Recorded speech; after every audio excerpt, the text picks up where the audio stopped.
Belum ada kabar pasti kapan PKS akan menggelar rapat Majelis Syuro yang akan memastikan PKS berada di dalam atau di luar pemerintahan.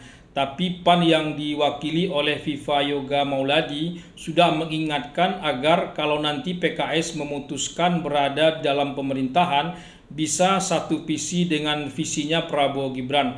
Artinya, jangan sampai nantinya PKS bermain dua kaki. Di atas bilang A, tapi di bawah bermain dengan skenario B. Pernyataan Viva Yoga ini sebetulnya lampu kuning dari PAN buat PKS untuk masuk ke dalam pemerintahan Prabowo Gibran.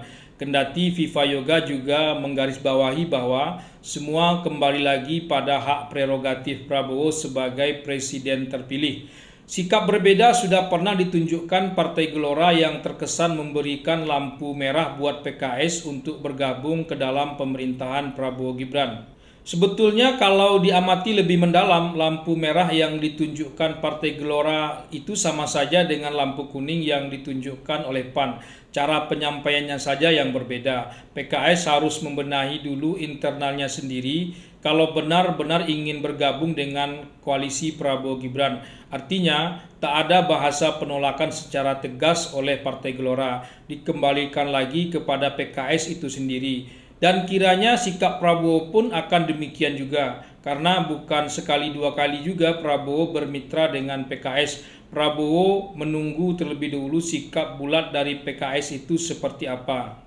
Memang tak seharusnya pula PKS ditolak mentah-mentah atau diterima dengan menggelar karpet merah. Serahkan saja pada PKS apa maunya dan sebaiknya bagaimana. Kalau ditolak mentah-mentah, kesannya orang alergi betul sama PKS. Padahal kan tidak begitu juga. Kalau digelar karpet merah, kesannya orang perlu betul sama PKS. Padahal kan juga tidak begitu.